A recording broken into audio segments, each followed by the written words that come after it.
Welcome, Cressida O'Hanlon, MP for Dunstan. We look forward to your presentation and hopefully you'll answer our questions and we'll be able to maybe give you some points on what we think. So I hand it over to you. To me? Yes. Yes. Well, thank you very much for welcoming me. And it sounds like after listening to those brief bios that actually I should be listening into a discussion with you all, because I'm sure I have more I can learn from you than the other way around. But I'm very happy to share or to sort of, I guess, to talk about how how environmental concerns have affected me, and I guess also what this government, South Australian Malinowskis Labor government, is doing, and the sort of the legacy, I think, also of the Wetherill government and how we're achieving in our state in terms of action on not just climate change, but also on biodiversity and other areas like circular economy and things like that too.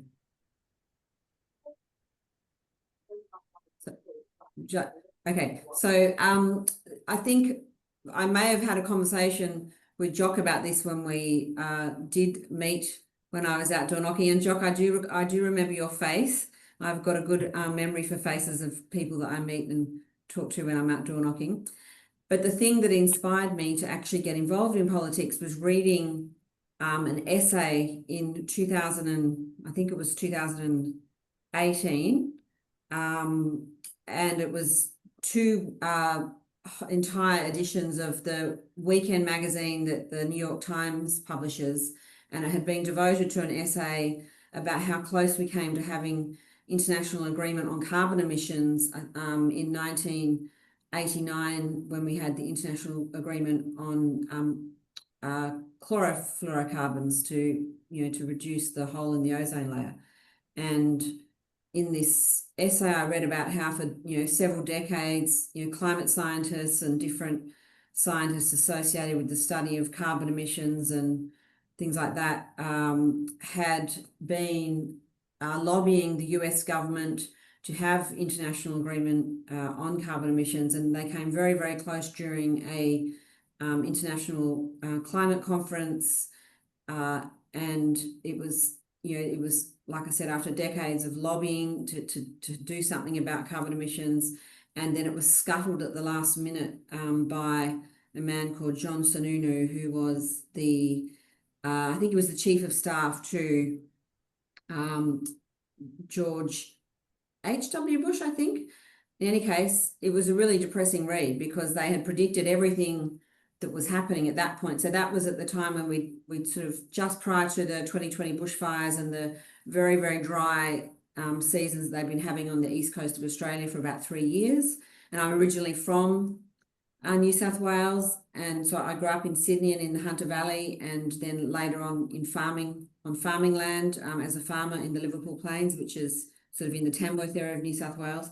And so I knew all that countryside and all that geography really well, and felt kind of quite affected by what was happening there. And then so that inspired me to sort of just get involved, I guess. I think after reading this essay, I probably wanted to hide under the doona for a couple of weeks. I was so depressed.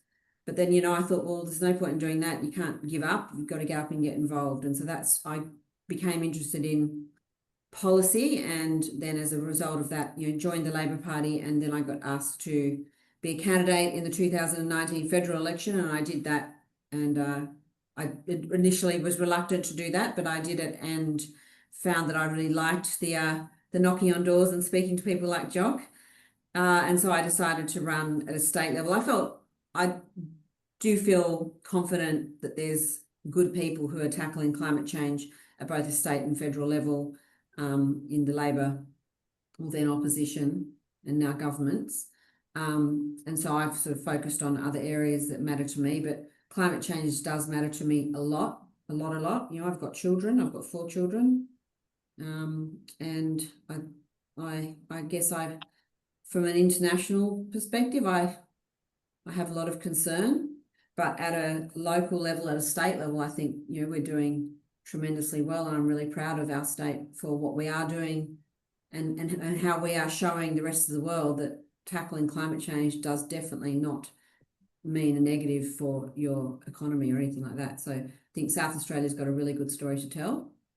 We're leading the way in lots of areas, and I think Australia is also persisting. I'm sure there's certainly criticisms that can be had, but I think there's a definite desire in the federal Labor government and certainly at the state level to actually succeed and transition to a net zero economy. And then I guess the other, sorry, to just finish that off. And of course, the other side of that is biodiversity, which I think is also seen as a really important aspect of, environment and ecology. I was going to say that's excellent. In fact, my own background is also similar, looking how close we were to getting a international agreement, only to have it scuttle at the last moment, and seeing how successful it was internationally to get an agreement that limited the ozone gas emissions and closing the gap over Antarctica, which was tremendously successful and used what economists like to call a trading system. And yet that hasn't happened internationally. So our backgrounds are similar. I guess did you get a list of questions from us for? I did. Yeah, I have. Yep. Yep. And I'm really quite proud of living in South Australia with its record on changes to its energy energy policies. But we think we can probably do more, and I guess that's where we were looking for. Where the South Australian Labor government is going, and your achievements to date. Yeah, well, I mean, look, I'm obviously not the minister, and I certainly would encourage you to take an opportunity wherever you can to speak to the minister, because I think that Susan Close is very passionate about environmental issues, and I think she even, beyond that, as a minister, she's personally passionate and has a background, interest in that area. But I mean, I can certainly speak to my knowledge of what the government is doing and the achievements. And obviously, I did a bit of research before I came on, so I've got copious notes here with me to sort of answer your questions in more detail. But, I mean, just as an overview, I think, so South Australia is currently at around about just below 70% of renewable energy. We are sort of we are a leading jurisdiction in the world that is in terms of our transition to renewable energy. But what makes us different is that we are actually doing it from wind and solar. So the other jurisdictions that are doing it at the level that we are or greater are doing it with hydro. Yeah. And so we are showing that, we are just disproving this myth constantly that, that there's some kind of that it's not possible to run an economy, if you like, if you think of our state as an economy in terms of needing to continue with industry and provide jobs and so on, and provide money to a government to provide services. Our state is growing. We've got the fastest growing state in the nation. So, and we're doing that with the highest amount of wind and solar power in the nation too. So I think, Tom, you've got a question here about not prohibiting connection of gas to new homes and why there's sort of more gas exploration. Yeah, so that question really about the legacy problem. If we allow new homes to continue connecting to gas, those connections will last at least 20 years, probably longer, 50 years, committing those households to use gas when we think the future is towards renewables in this state. So I was wondering why South Australia didn't go on the same road as, that seems like a brave move in Victoria and the ACT in banning new gas connections to new homes. Well, I can't speak to what, the decision the relevant minister made at the time as to why we didn't make that commitment. But I think that, the perspective is, I think has, if you think back to the kind of so-called climate wars, earlier on, it was about, the focus was on tackling, I guess, climate change. And that became a really unsuccessful way of trying to tackle the problem because what was so successfully done internationally and even in Australia was this creating a supposedly credible argument that maybe climate change doesn't actually exist. So I think, you know, what I've observed happen is that the approach has been more that actually this is beneficial to the economy and to our future economy to actually tackle you know, a transition away from carbon intensive electricity and production and industry. And so I think, and again, I'm not the minister, I'm not a minister, so I'm not privy to the way these decisions are made, but I'm just sort of observing what I've, you know, seen occur. And I think the tendency seems to be that you give people choice and you actually show them that actually renewable energy and thereby electricity is a cheaper form of energy than gas. And we know that, for example, the reason our electricity prices are so high, partly it's to do with, you know, the infrastructure that's being built, but the other part of that is that the firming gas or the firming energy we have is gas, and gas is really expensive now. You know, post the Russian invasion of Ukraine and then COVID. So I think the more renewables we get into the system, the more the prices of our energy prices will come down over time. And I mean, I think it's possibly arguable that it's peaked now. We think we had a very slight reduction in wholesale energy prices more recently. So it's possible that those energy prices have now peaked and we might see a plateauing and then hopefully a dropping off in price as more renewables comes into the system. But I think going back to having gas connections, I mean, I think that's what generally people in the community respond to is the hip pocket. And so if we show them that it's actually cheaper to have electric cooking, which it is, and also there's a lot of chefs and things now. I think, you know, people love their cooking shows. There's a lot of those sort of chefs now that are actually starting to use electric induction, and even, you know, chefs using woks and things like that. I think it's sort of more of the perspective is about more of a cultural change rather than actually reducing the options that are available. Yeah, I agree completely with that. I should probably stop and give Wazim a chance here, but I just know that if you walk into a new construction development site where they're building new townhouses and new apartments, the kitchens are still fitted out with brand new gas appliances, even though you and I would probably prefer that they used an induction cooktop and some sort of, rather than using natural gas to heat water, use some sort of heat pump system. And I wondered whether in some ways people still haven't realized that the best way of cooking isn't with gas, because cooking with gas has become almost like an expression of having the best, where that isn't really the case. So I wondered whether even if you go into a new apartment, it would have been better off to see an electrical appliance in the kitchen rather than a gas one. But once they're there, you don't have any choice. You're going to buy a new place, you have to buy one with gas. Whereas have you banned it, then that would have been electric. Look, I mean, one of the things I'm really happy to do also at the end of this session is if there is any unanswered questions, I can also take those on notice and, you know, write to the various ministers, because my understanding was that not all new builds will have gas as an option because there won't be gas connections. So, you know, the gas infrastructure doesn't go out there. So, you know, it has to be piped in, of course, and it's not in a lot of those new areas. So, look, my sense is that we will see a transition away from gas. We might have people that still want to have gas, for example, fitting outside for their, you know, gas barbecue or something, but obviously we don't use our barbecues every night. So it might, I don't know what the future holds in terms of Labor policy. I know, for example, at the last Labor convention, there was an attempt to transition away from gas as a policy, and that was voted down. But I think that there were, you know, that's there. It's possible that becomes a policy that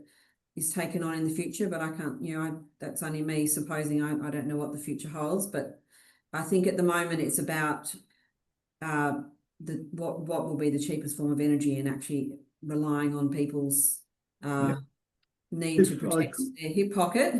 Yeah, if I could come in here, I've spent all my life working and researching and teaching, and I still do in the energy area. And you mentioned Susan Close, who I've talked to previously on many occasions. She's a very nice person, and I'm sure she'd love to do a lot more than has been done. But the decision making is in the energy portfolio rather than in the environment portfolio regarding gas, etc. I asked the Minister of Energy about 6 months ago a direct question in a public meeting about when we're going to stop supporting gas. And in fact, as you probably know, in Victoria and New South Wales and the ACT, they give people inducements to change to gas. And at the time, he said, we're studying this and we'll make an announcement, and we haven't heard anything yet.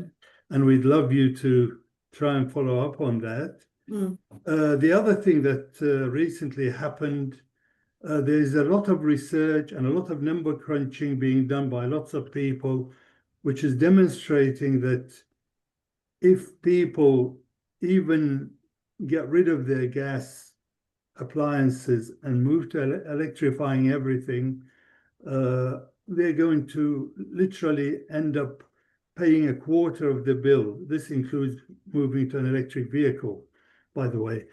Last week, we had a visit from somebody you may have heard of called Saul Griffith, who has done a lot of research and influenced policy in the United States before the current situation. Also, he's been in Australia for the last 3 or 4 years. He's actually Australian. And he had a meeting with Tom Costantonis last week regarding the same thing. I mean, you can pay a quarter of your bill if you move to electricity. The government needs to at least help educate people, but also make inducements available, especially in a state like ours where we have 75% of our electricity coming from renewables and more than 50% now of the homes having solar. So we'd like you to use your whatever power you have to follow up with some of the ministers on, and certainly I think the will of the people who we meet a lot. I meet a lot of people because I give free advice for people to improve their energy situation and reduce their energy bills. People now are very happy to accept the fact that gas is an old-fashioned alternative, and we might need it as a final standby in a power station, but we don't need it in new homes. Anyway, we just hope that we move to the next step and continue being leaders, especially with hopefully COP31 coming and other things happening in Adelaide. I mean, I think, like you said, there's a lot of, at least 50% of houses have solar. I think the other side of it is that, so much has happened in the last 5 years. If we think back to, pre-2019, none of us had heard of Greta Thunberg, for example, and then suddenly she became well known, and the need to act on climate change really became sort of mainstreamed. And then, of course, we had COVID, and so many, all these things happen, and now discussion about climate change is really mainstream and central. It's spoken about regularly by governments, and the need to transition is spoken about. So I think if we look how far we've come in 5 years, I think in spite of what might be occurring in places like the United States at the moment, I think it's a pathway that is there's no turning back now, and I think it's just going to continue to pick up pace. So I think, again, without knowing what the policy decisions are specifically, the idea, I think, is that people have got the choice now, if they want to be fully electrified. There's a lot. I mean, I've heard Tom Costantonis talk regularly about the fact that it's the gas element of electricity supply, for example, that makes our gas so expensive. So there's no secret. No one's keeping it a secret that it's gas, that it's expensive. So you know, if we look at, for example, the uptake of electric vehicles, you know, this year's the most recent measurements have put it at twice the amount of the year previous to that. So, you know, this is sort of in some areas the transition to renewables, which are cheaper forms of energy, is exponential, and it's occurring. And I think that's so exciting, about damn time. But I don't know what happened, what or when that may happen in terms of a policy sense, in terms of building houses that don't have gas connections at all. But certainly I think the trend is heading in the direction of people making that choice themselves anyway. Yeah, but sometimes it's useful to flag policy directions, and when government explain and educate the public, that'll become a little more acceptable. I know there are some particularly older women that wouldn't want to move to induction cookers, but certainly they need to be educated and at least get a chance to try them and get direction as to their viability, and also the cost saving associated with moving to all electric homes. Yeah. No, I don't. I was going to say that there are still quite a few people who write to the advertiser who think that we've taken the wrong direction and everything's getting more expensive, energy is getting more expensive. We shouldn't have bothered with renewables, but that's not really the bulk of my question, because you know, there will always be people like that. I was interested, Cressida, you mentioned more than once biodiversity.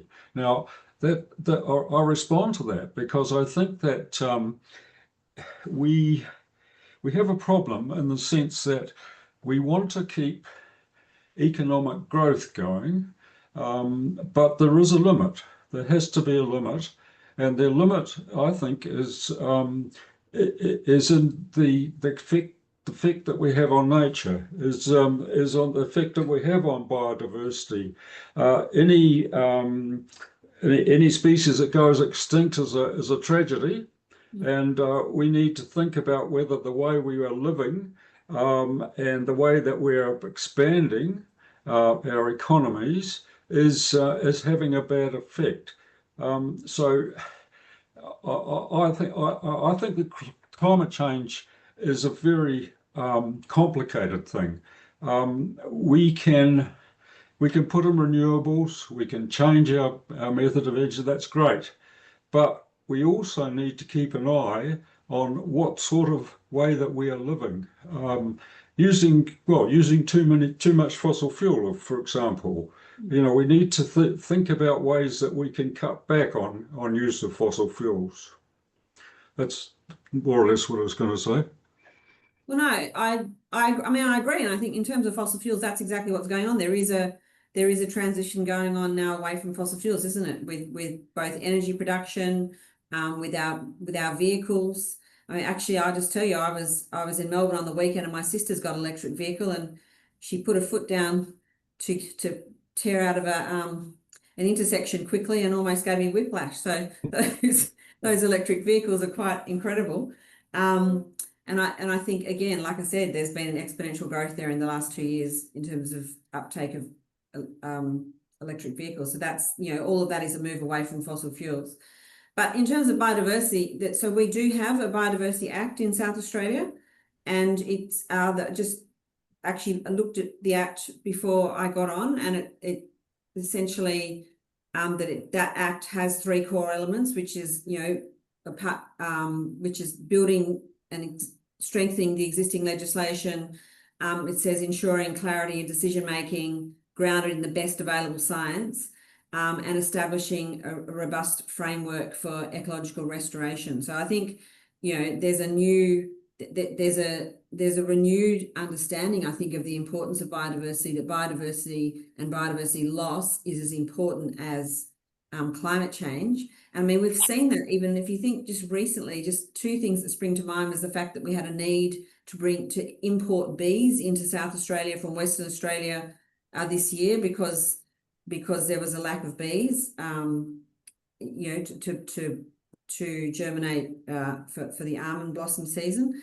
And then the other thing I think of, with biodiversity for me, I mentioned that I was on a farm in the Liverpool Plains in New South Wales. Well, I used to be kept awake at night by the grunting, from the mating season of koalas in New South Wales. And it sort of astonishes me that, we've come to a point now where there's a concern that koalas could become extinct. But what did we see this week? We saw the New South Wales government, flag a huge increase in what they're calling the Great Koala State Park or something like that in New South Wales. So, and that kind of surprised me in a way, because I was concerned by some of the approaches, to sort of biodiversity that we were seeing in some of the eastern states. And out of the blue, the New South Wales Premier does that. It's probably not out of the blue. I'm sure he's been working on it for a long time, but it was out of the blue from as far as I knew. And I thought, well, that's great to see. So there is,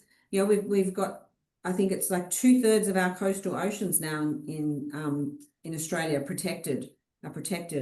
So the greatest amount of national ocean area protected in more so than any other country. So I mean, we're doing lots of great things in Australia. I just think sadly it's a lot of it is catch up. And it's just a really sad thing. I think that one side of politics decided to make, somehow the environment and climate change and biodiversity to actually make those political footballs, because originally it was actually the right side of politics that did a lot of these things in terms of creating, national parks or protecting, biodiversity or environment and things like that. So but hopefully now we've actually moved beyond that, and we're seeing, certainly in Australia, we're seeing a drive or an understanding that actually protecting the environment and protecting biodiversity is not just good for those animals and those species, it's actually good for the economy. And it seems that if you can couch things in an economic sort of framework, it seems to me that there's a much better chance of protecting things if we put it into an economic framework. And that's been discovered, and that's really an easy argument, isn't it? Because there's so much truth attached to it. If I could use those comments as a segue into possibly back a little bit, we're talking about the use of gas and reducing the use of gas in households. I've been trying to get people aware, and I would be interested to know if politicians are aware, that our total CO2 or greenhouse gas emissions is only 20% of the total emissions released by our coal and gas mining export industries. And there was a fairly important decision made in the World Court just this week, I think, or last week maybe, where one of the conservation foundations won the right, I guess, for all conservation foundations to sue gas and coal mining companies for damages to the environment, or environmental damage generally. And you were saying gas is expensive. Well, my suggestion is it's not nearly expensive enough, because there's a lot of people want to make a lot of money by digging up coal and gas, especially in Australia. So any means by which we can add to the cost of digging up coal and gas will decrease the profits from the shareholders and decrease the willingness for people to buy shares in coal and gas mines. In particular, there is at the moment, I believe, a meeting in Adelaide on the compensation for the coastal damage industries along the coast caused by the algal bloom. There is another conference also in Adelaide on the effects of the drought around the state. Both of these are clearly labelled as caused by global warming, and yet we're still going to the government for damages, whereas the governments and the rest of us are only responsible for 1/5 of the greenhouse gases released into the atmosphere. The other 4/5 are caused by miners. So this is in Australia you're Gas talking and about? coal. Why don't we sue them instead of going to the government for damages? Well, all I can say is it's a good question. I mean, I'm not in the federal government. I don't understand, I'm not privy to the way those decisions are made. I don't think it's anything new. I mean, like I said, I used to live in the Liverpool Plains, so I was frequently driving down through Singleton and those sort of places in the Upper Hunter in New South Wales, where there was all those open cut mines. And it kind of, when I first learnt that there wasn't a responsibility, well, there supposedly is a responsibility actually for them to return it back to it the way it was prior to the mining it. It's sort of, I don't know if I've ever actually seen that occur. And that's state legislation, I might remind you, that one. But if we're going to have a South Australian fishery industry suing a Northern Territory gas miner for damages to their industry, then I'm not sure whether that's state legislation or whether it would be federal legislation or indeed world legislation. But I think it's something that government should be looking into. Why should the government and the taxpayers be paying these damages when we can go right back to the source of the problem in the first place? Yes, so I just don't have an answer to that. It's kind of beyond my pay grade. I don't know why those decisions are made the way they are, and I'm sure there's, if you think logically, I guess that there must be. I really don't have an answer to that question. It seems to me that would be a sort of what's the best way to put it? That would be a logical thing to do, but I'm sure there must be reasons for the way it is now. But I mean, again, money talks. Governments have to, meet their budget requirements. So I don't think the government is going to be able to just pay for the environmental cost of the damage that carbon intensive industries create, I guess we're seeing the result of that in the courts now. Perhaps you could frame a question to the South Australian government if they have looked at this possibility and what might be preventing them from doing something in this direction. It's a good question. It's a question worth asking. I think so. Just on that, Cressida, echoing Cliff's comments, which I thought were spot on from an economic point of view, you really want to price the externality, and that's just not happening. But another question that I guess occurs to me for South Australia is that the South Australian government is promoting the exploration of natural gas, and part of the argument is because we need the gas as the backup generation of electricity. But I'm not even sure that holds anymore when you see that the price of batteries are falling so dramatically, whether or not that could be met in any other way. So the fact that oil exploration leads to fugitive emissions increases the cost to the environment through more CO2. It never seems to be recognized, and it seems to be underpriced, echoing Cliff's comments. But more relevantly, why do we need to do more exploration of gas? If we didn't, the price of gas would go up, and that would reduce the demand for it, and it promote people to put in, these big companies putting in large batteries, like AGL is installing large batteries on its site at Torrens Island. Yeah, I mean, I think the thinking is that even if we go to what might be considered 100% renewables, the thinking is that there will always be a need for firming. But if batteries could potentially meet that with lower I mean, I think the technologies are constantly evolving. Right now, batteries I think can supply about 4 hours of energy, but I'm sure that will get better and better, as we've seen with electric vehicle batteries, for example, that have got really much better quite quickly and recently. So, look, as that transition continues, the plan is to be at 100% renewables by, I think it's 2028.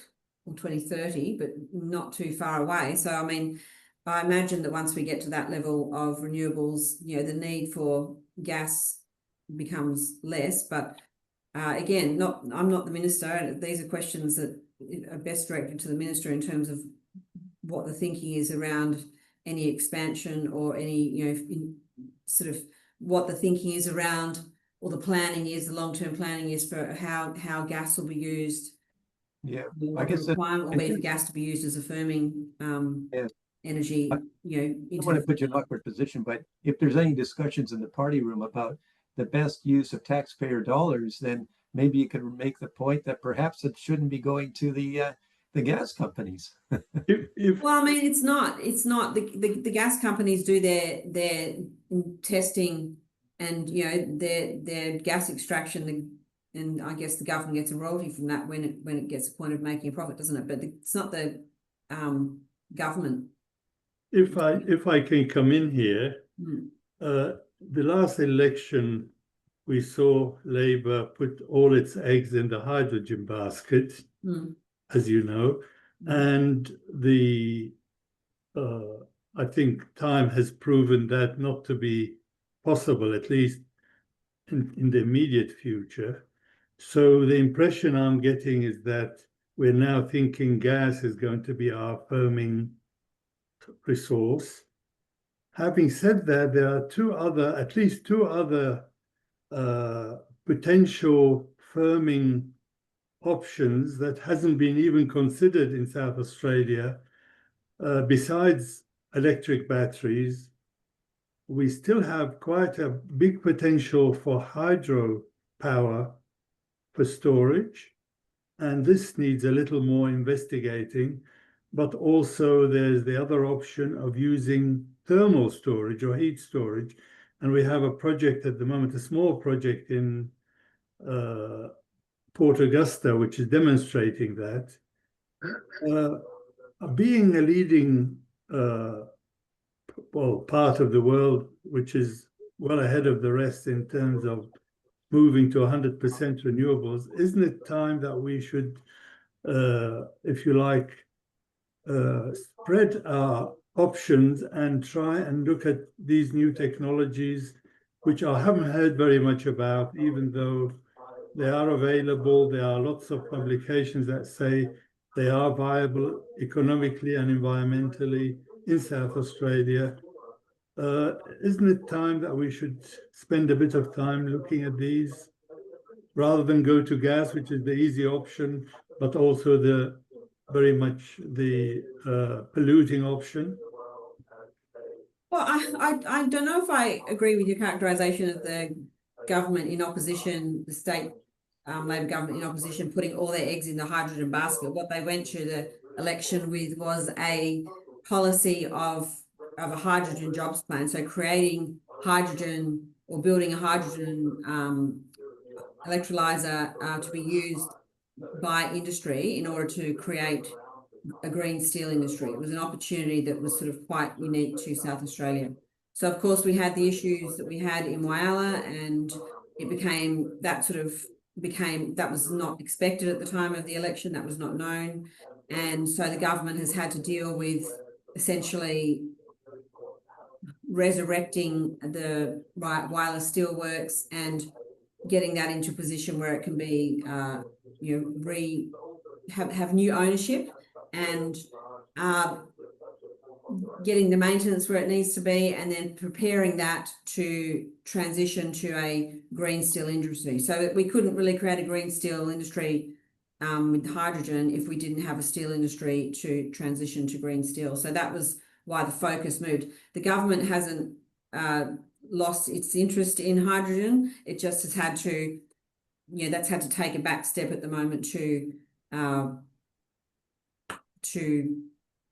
saving, I guess, the Whyalla Steelworks and getting that into a position to be viable to transition to green steel in the future. In terms of the other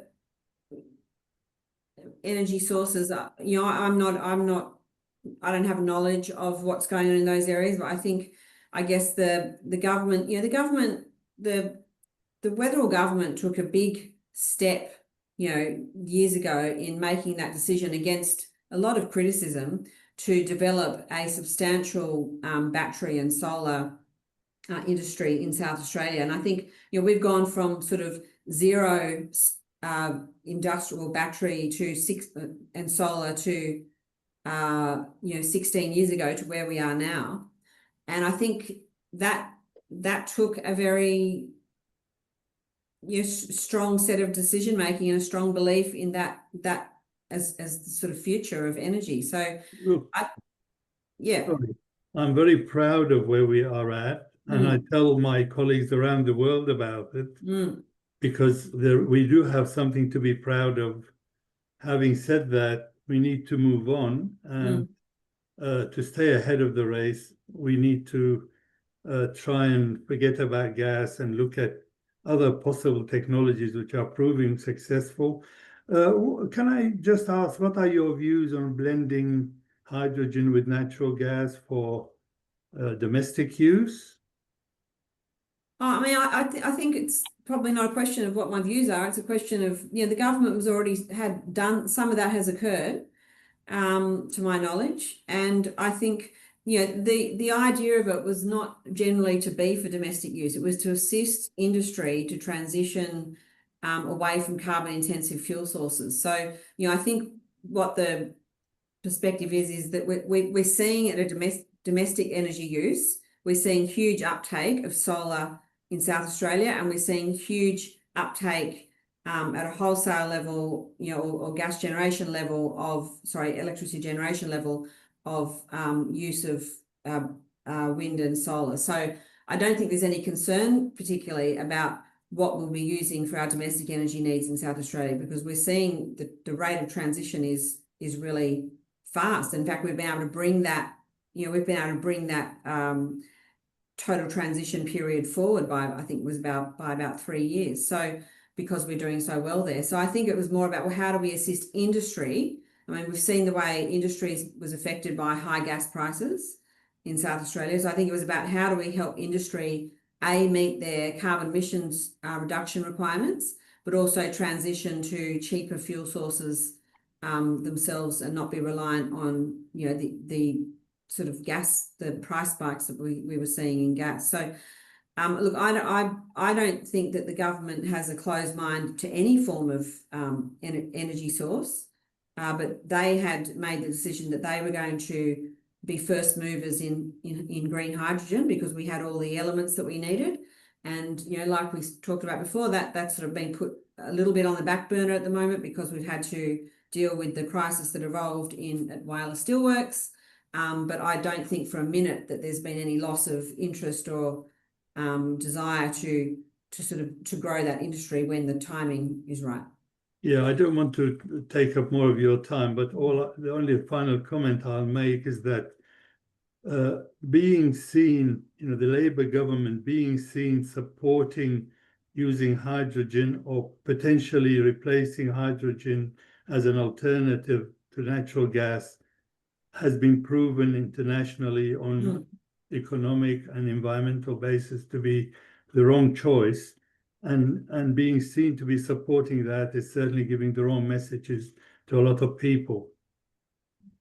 And I'll leave it at that. Yeah, okay. I mean, I just think if you look at it, we've got economies in other jurisdictions around the world looking at South Australia and seeing the success of South Australia in terms of our transition to renewables, and where we are proving to other areas that it can be done. So I think by and large, the message coming out of South Australia can only be a good one. Absolutely. And I think, watch this space. I think we are just continuing to lead the way in all kind of manner of areas in South Australia. I mean, another great example is we're doing so well in terms of electric vehicle charging stations in South Australia. I mean, you compare us to Victoria, and in Victoria, it doesn't seem to be any electric vehicle charging stations, public ones, on the streets. You have to go and find them in supermarket, car parks and things like that. So we're doing, I think, in a variety of areas in South Australia, I think we're doing exceptionally well. And I think we are a jurisdiction that other jurisdictions are looking at as a leader in many areas. Thank you. I can offer just a little tidbit. we're talking about storage of power and batteries and that sort of thing. And Broken Hill is sort of part of South Australia's power system. I believe we supply all their power. And they have a storage system which nobody's using yet, but they're set up, it could be set up very cheaply. They have a number of very deep vertical mine shafts, some of which are used for tourism purposes. Very few of them aren't still used for mining. In particular, there's one that is 2 kilometres deep, straight down, and they have a cage on that which is capable of holding 50 tonnes of ore, and it already has an electric motor for pulling the cage up. All they need is a generator attached to the cable for when they let it go, and they've got a battery worth storing 50 tonnes of ore through 2 kilometres of potential energy. I don't know what that works out at, but quite a bit, I suspect. Yes. And as I say, they have more than one of these shafts which aren't being used for anything. So it is a possibility to, if they want to look at alternative means of storing energy. Yeah, no, that sounds actually fascinating. I'm going to ask the Minister about that. Good. Can I say that I think the message coming out of South Australia is not a good one, because the message is that we have the highest use of renewables, but the highest energy prices.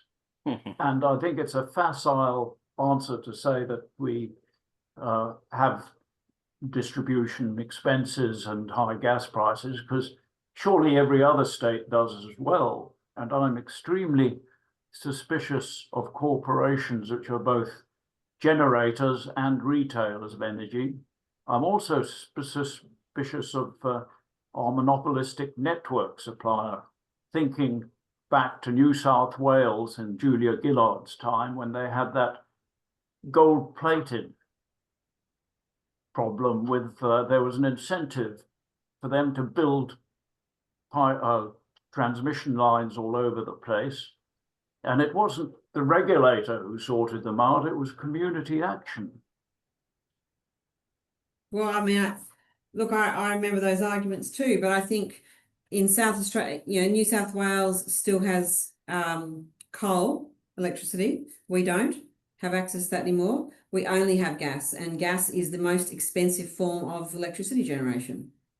And so, and I think if you look at, the other argument I've heard recently, or the other part of the discussion I've heard recently, is that if we look at your gas bill, the electricity usage is only about half of it. The other half is, I guess the equivalent of poles and wires. So, there's a huge investment going on in that area. I mean, look, one of the things I do know about this, Mark, is that it is a complicated space. Nobody seems to be a short way of answering why our electricity prices are as they are. But I guess in the time that I've been here, I've listened, and the way I seem to be able to describe it or understand it, I guess, is that part of the cost of our electricity is the infrastructure that we all pay for, the connection costs, and then the other part is the generation costs. And so there's a lot going on in both of those spaces. In the infrastructure costs, there's a lot of infrastructure that's been built, and I guess in the generation cost, yes, our renewable energies, at times we have more than 100% renewables. We're actually exporting it, and there's times when our electricity is actually not the most expensive. And I've also heard that's a furphy, that ours is the most expensive in the country also. But our gas, the gas portion, which I guess if we say that renewables is only about 70%, well, I guess that means that the other 30% of gas is gas. That's a lot. That's a large percentage, and it's expensive.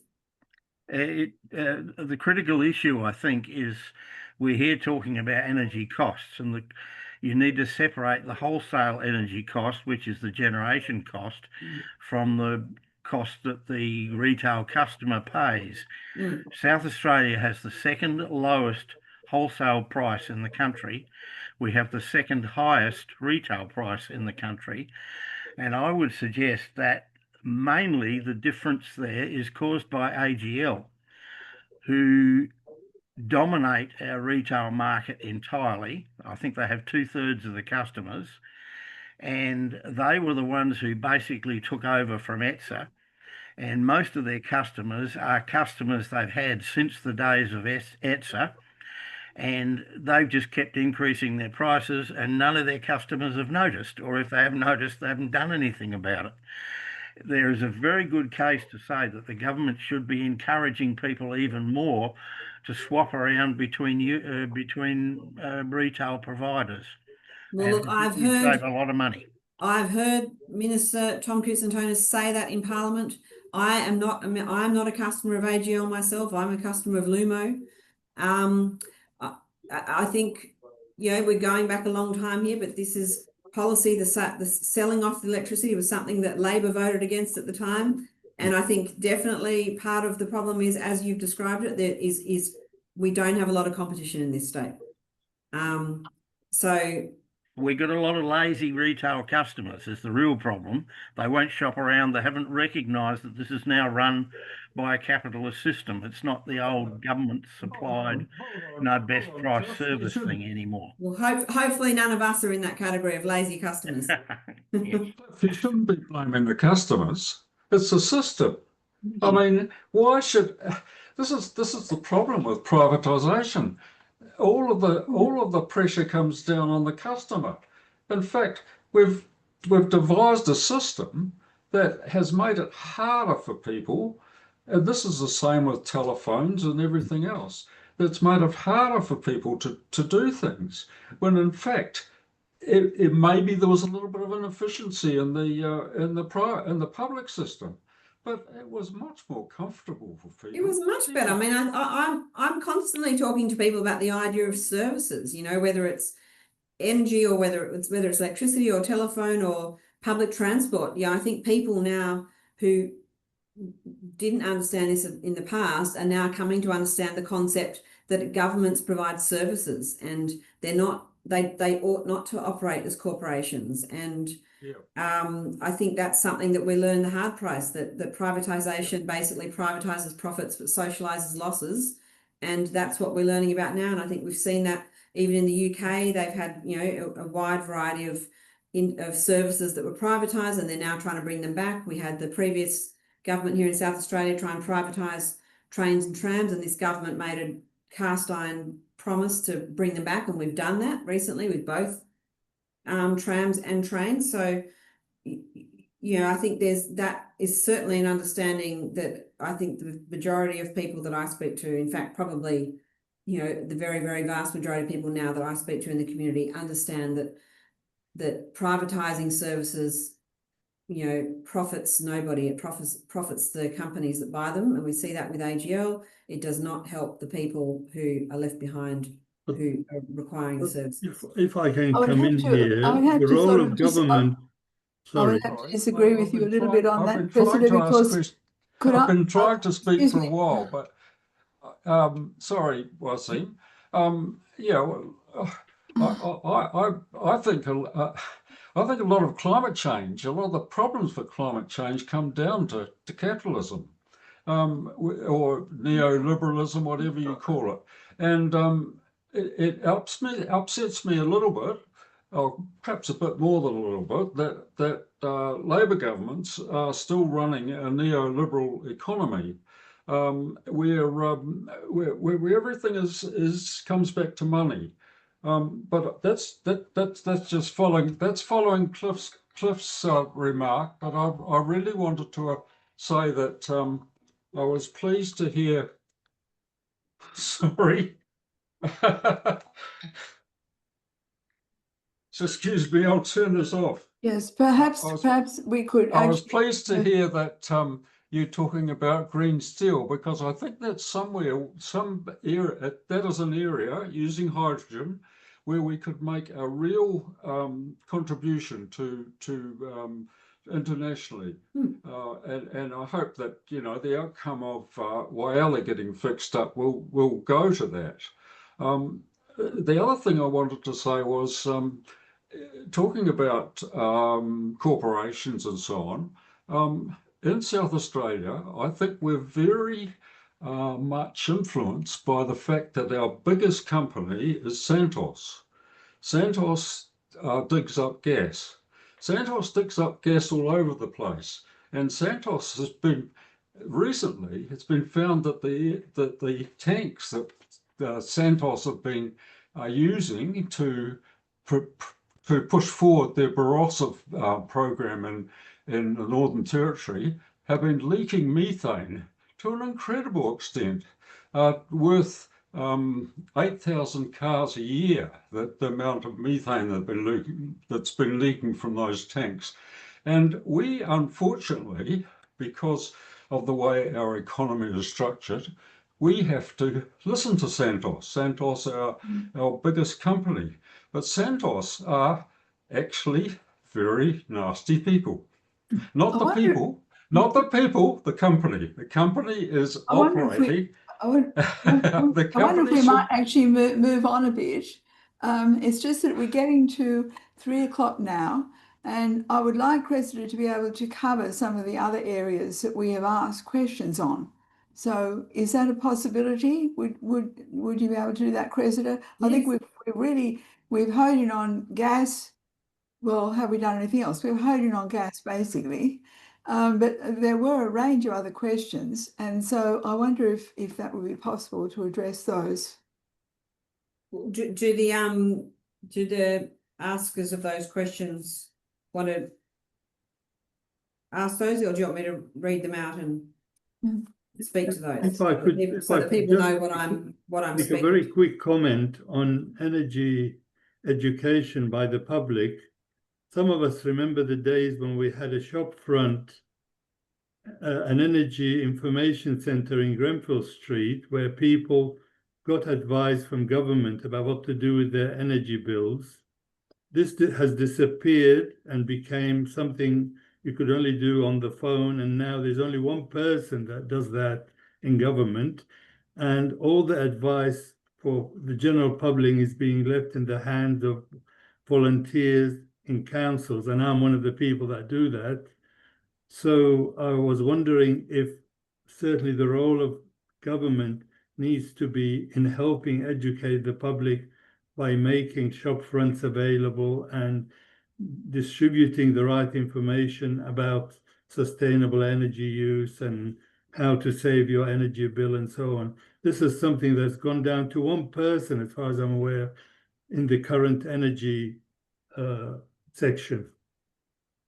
Well, look, I think one of the things I've heard said multiple times by various people in the government, from the Premier to other ministers down, is that one of the biggest problems or the difficulties I think we have now is trying to disseminate information, because once upon a time we all got our information in the same place. We all went to shop fronts, whether that was to Medicare or Service SA.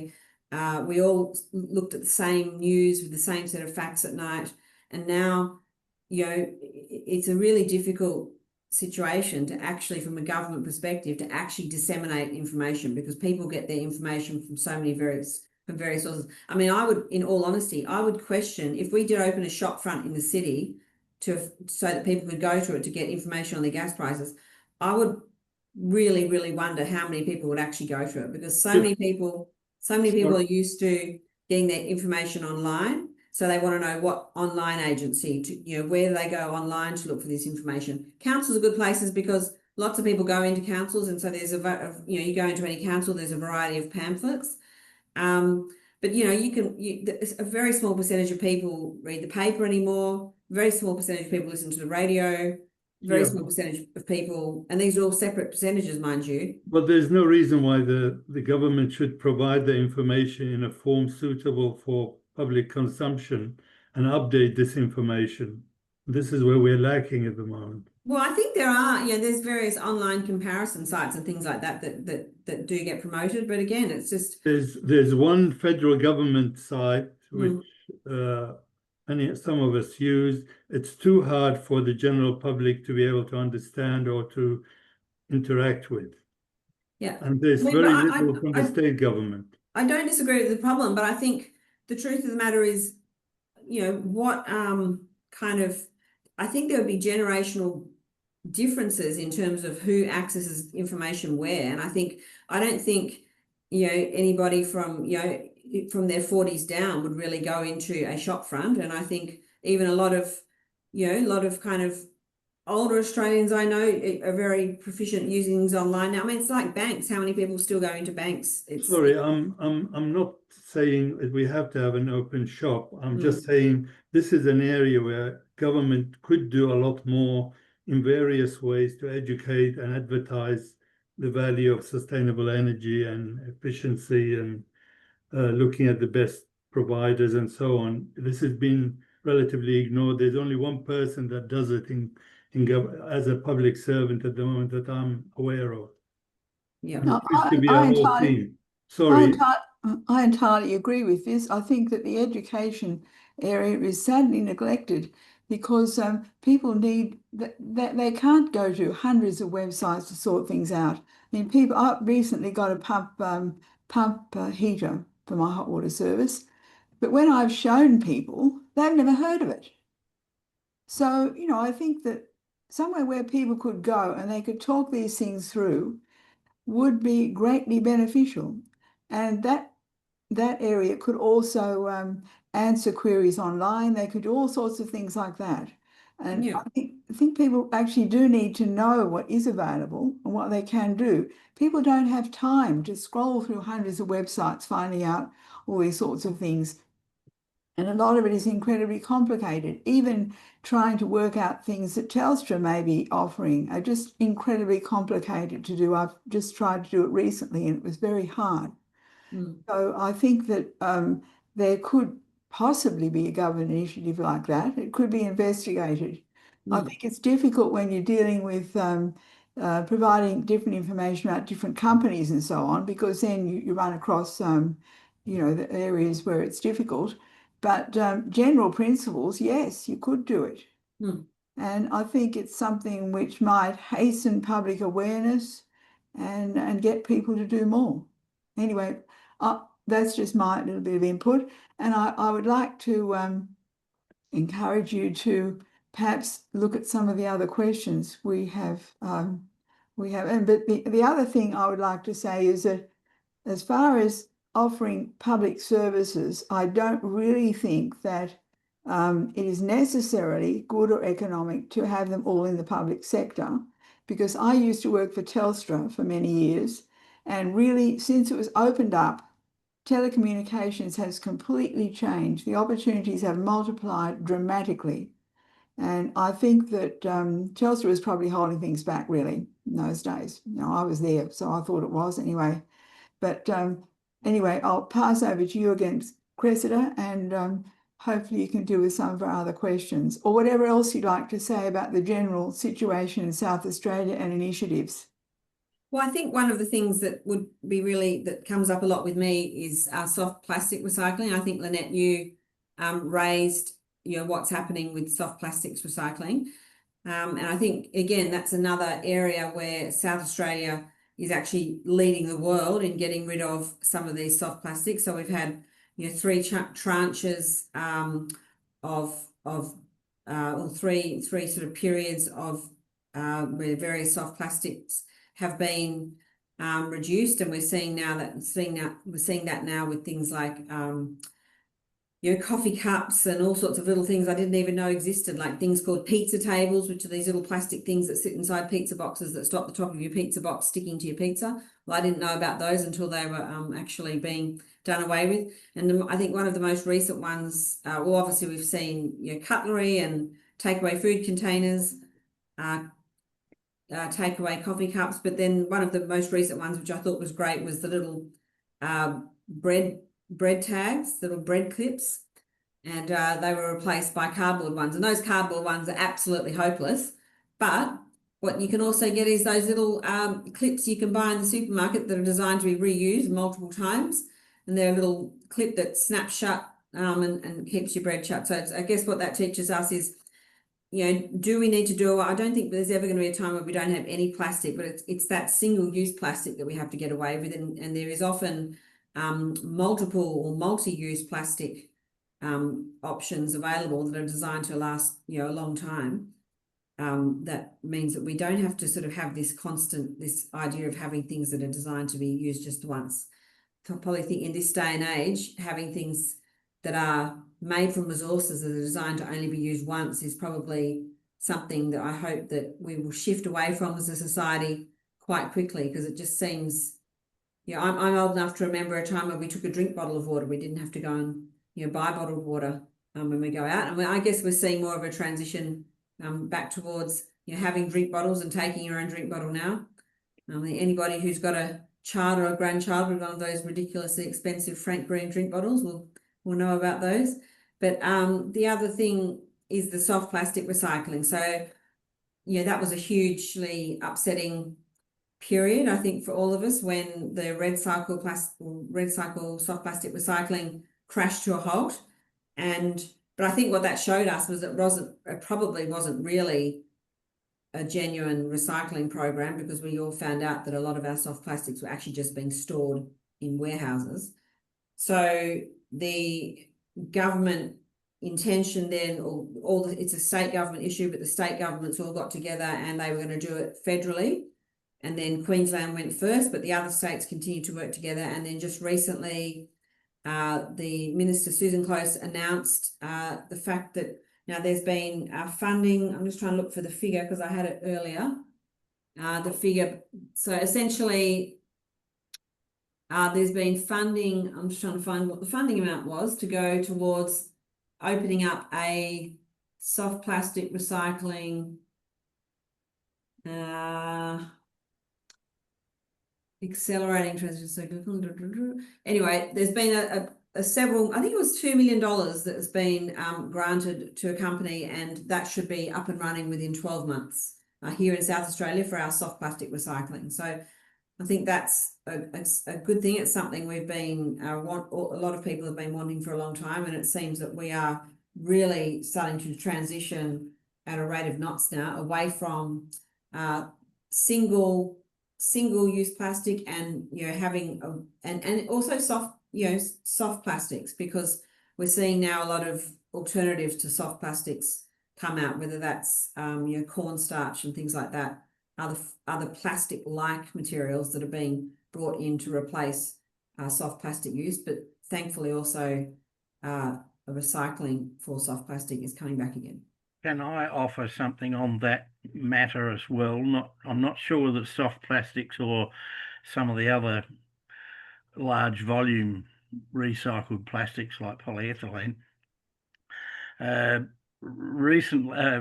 Recently at the Lucindale Field Day, which I go to regularly, I talked to one of these plastics recycling companies. They're one of the companies that make garden furniture and stepping stones and all sorts of things out of their recycled plastic. And I said, well, why don't they build bigger things out of the plastic? Because they got lots of plastic and all they need to do is process it. And if they can use more, then if it's a bigger thing, then they'll use a lot more plastic on building less items. And one item which is needed right throughout the state now is jetties. And recycled plastics might be the sort of thing that we should be building jetty piles out of, instead of wood or concrete, which doesn't work well in seawater anyway. And they'd be producing, one of these things would probably weigh a ton, and could be reinforced easily with fiberglass or something like that. So it could be very, very strong. And this person says there's no reason why they couldn't make them, except they need equipment that will make something that big, which means they need a big pot in which to heat the plastic and then force it out into its mould. So that might be the sort of thing the government could fund and kill two birds with one stone, get the jetties rebuilt and rebuilt in a way that doesn't need them being replaced so often. Absolutely. That sounds like a great idea. I'll put that one. Again, I mean, that's something that I've heard ministers talk about in Parliament. So jetties are a council responsibility mostly, but I think if the state government could assist in terms of the manufacture of jetties out of soft plastics, that would be a fantastic idea. So but anyway, I can't find the little bit of information. Of course, I read it before I came on to you, but I can't find the information about it now. But I mean, just looking at I mean, I'll have to send this information to you all. I think if I send it to you, Lynette, to disperse, I because think you may be talking about the facility being built in Kilburn yes, for taking soft plastics and recycling them. This was announced almost a year ago, I think over a year ago, but I've been anxious to find an update on this, and I haven't recently found an update on when we're likely to get the factory to operate and how far they've got with the process, or whether it's actually going on.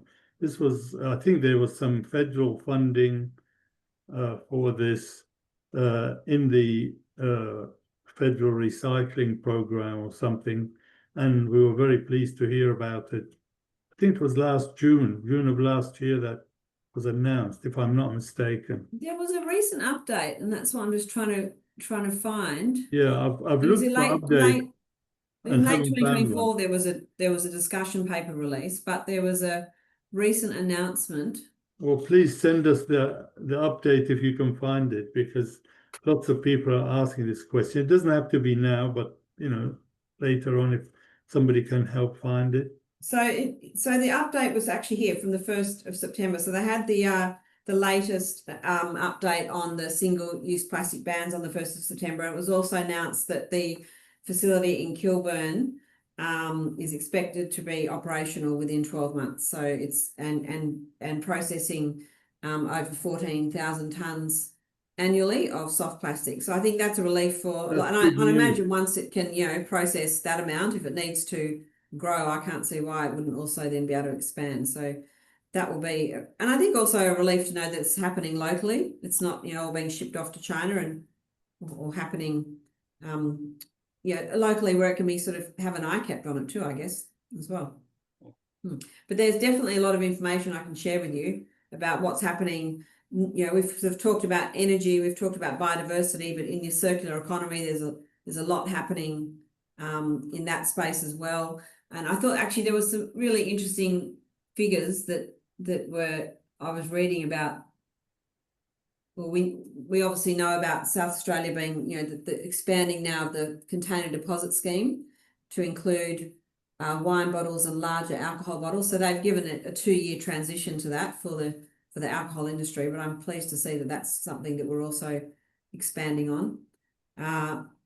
But I think what it just shows is we continue to lead this. Continue to lead the world in terms of what we're doing here. We had it with the container deposit scheme. We're doing it now with soft plastics again as well. So there's so many different areas we need to be moving in. But I feel confident that we are moving in all of those spaces. Was there particular questions? Was there particular questions you wanted to ask?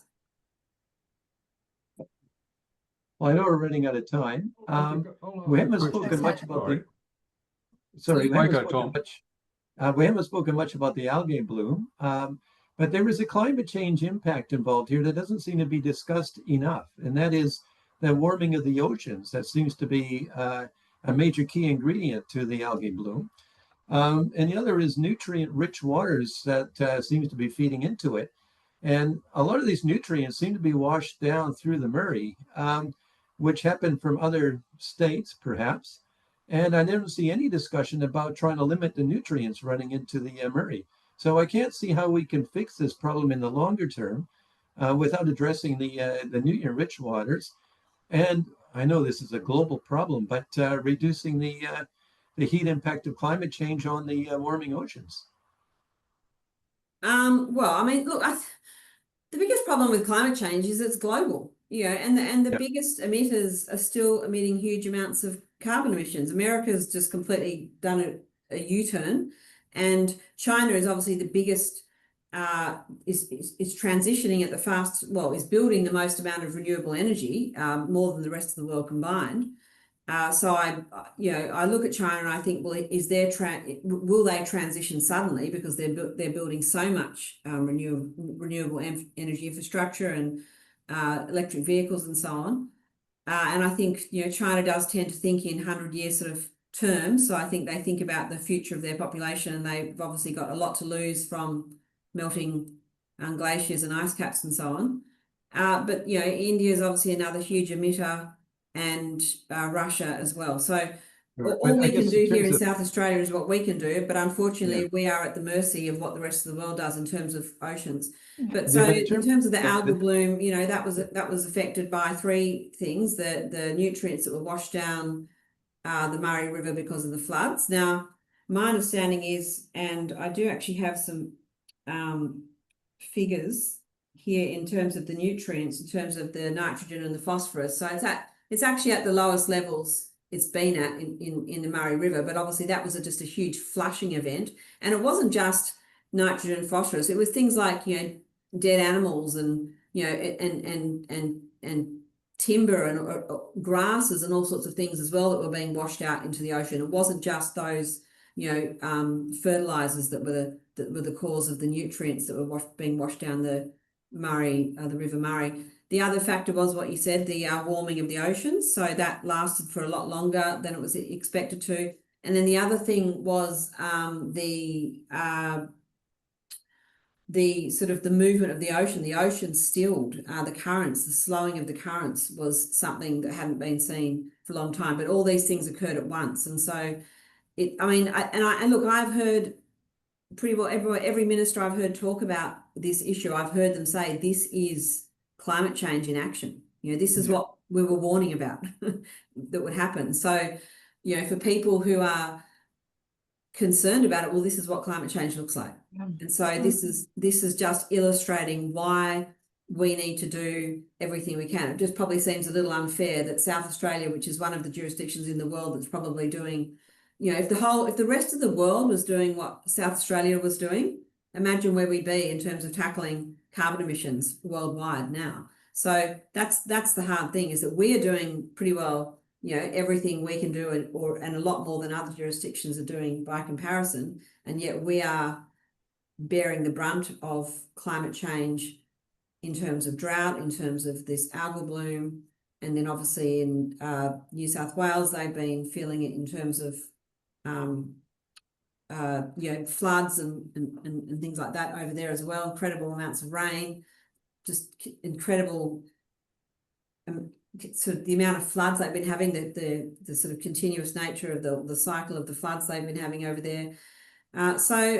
Look, the money that's gone into South Australia as a result of the algal bloom has been about the science, about studying it further and understanding it further to help build an understanding of how we can hopefully prevent them or respond to them if they happen again in the future. But I think the number one issue is that climate change, and as the world needs to act on climate change.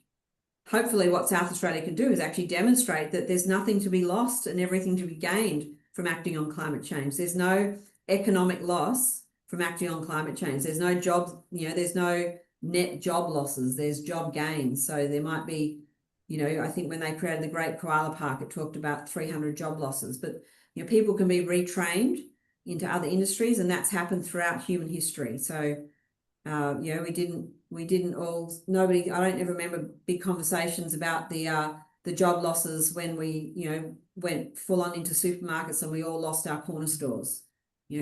So we can, I think the important thing is that we retrain people when industries have to change.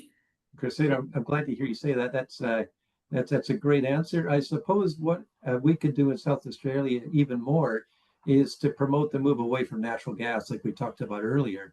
So I would be disappointed the state government assisted AGL in extending the life of the Torrens gas station, for example.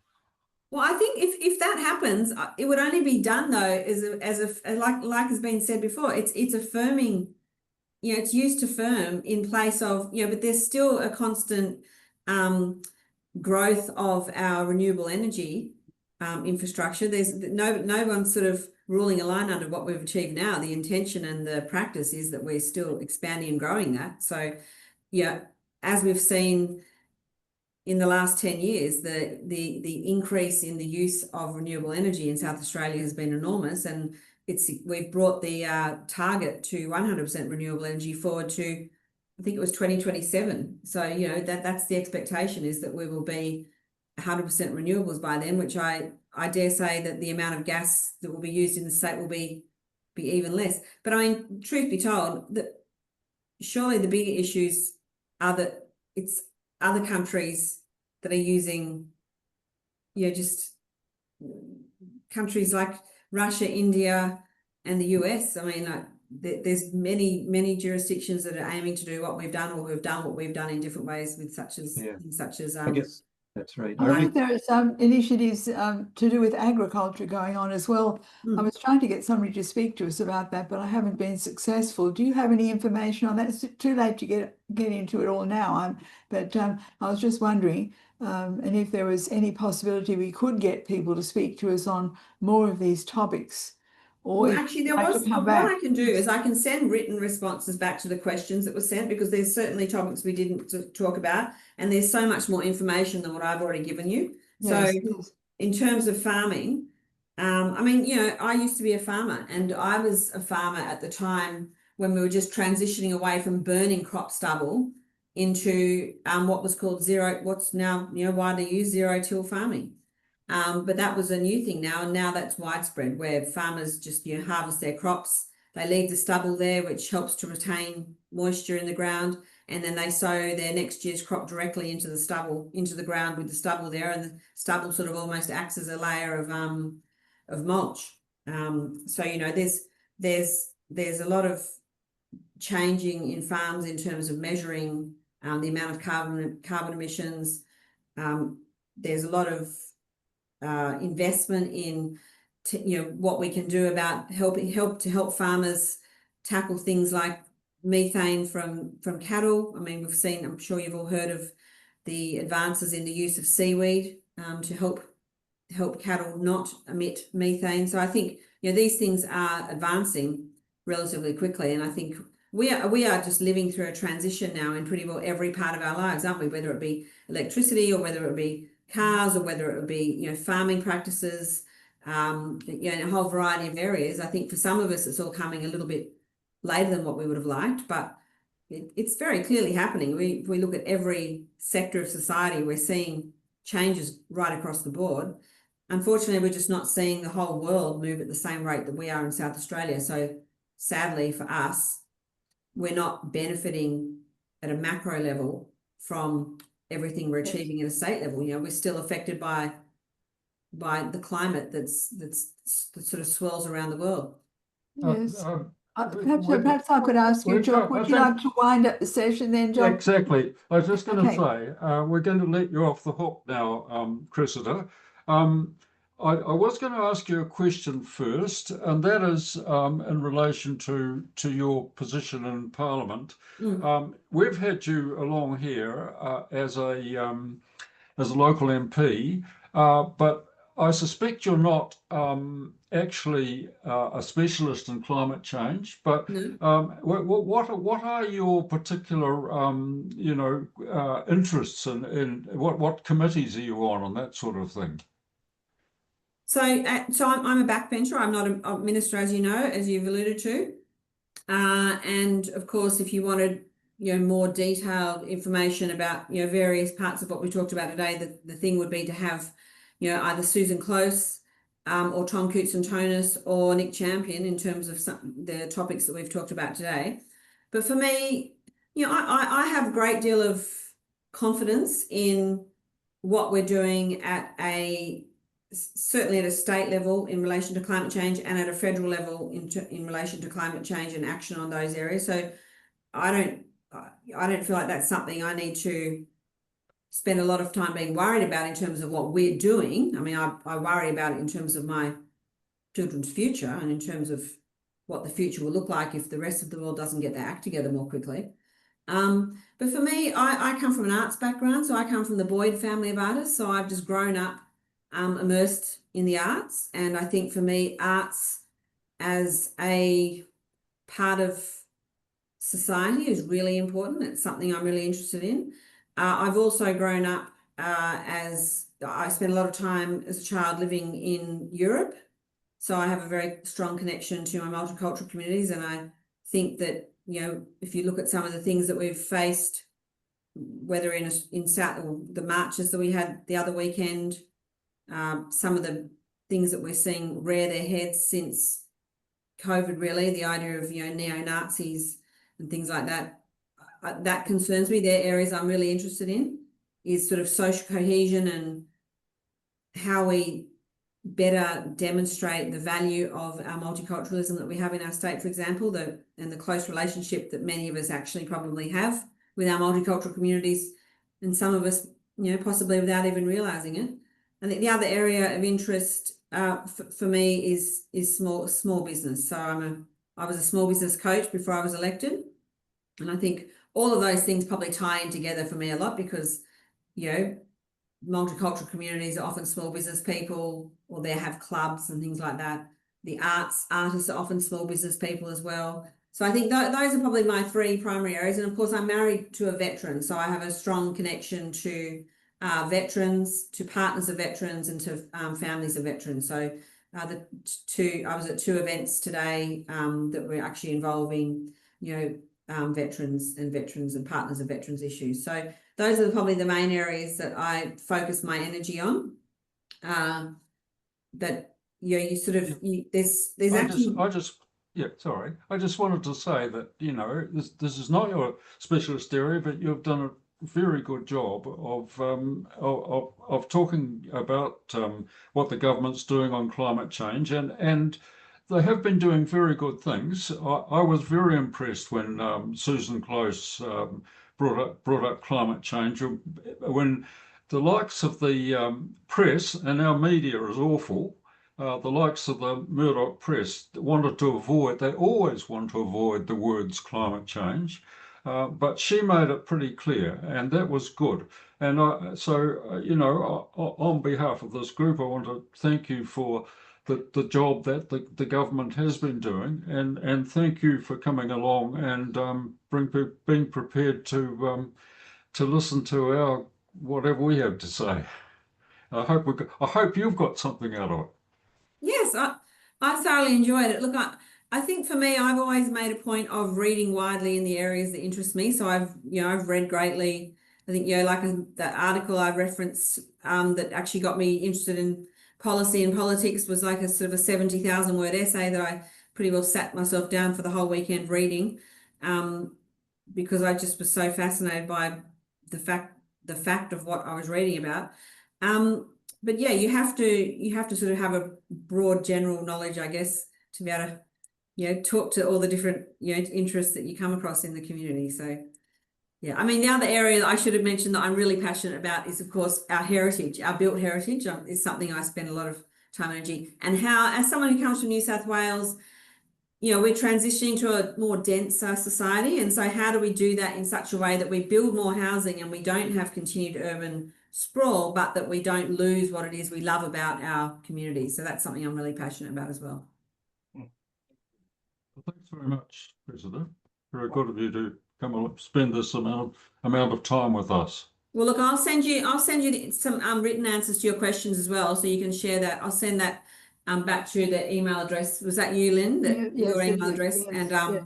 You can disseminate that, and hopefully that'll give you more information about what's been going on. It covers a whole range of areas, from farming to soft plastics to biodiversity, to the River Murray. There's a bit of historical fact in there as well that you might be interested in. Yes, thank you very much. Thank you very much. Yes, thank you. Thank you. You're welcome. Thanks so much. Nice to meet you all and see you. Bye. Bye-bye. Bye. Bye. Bye. Yeah.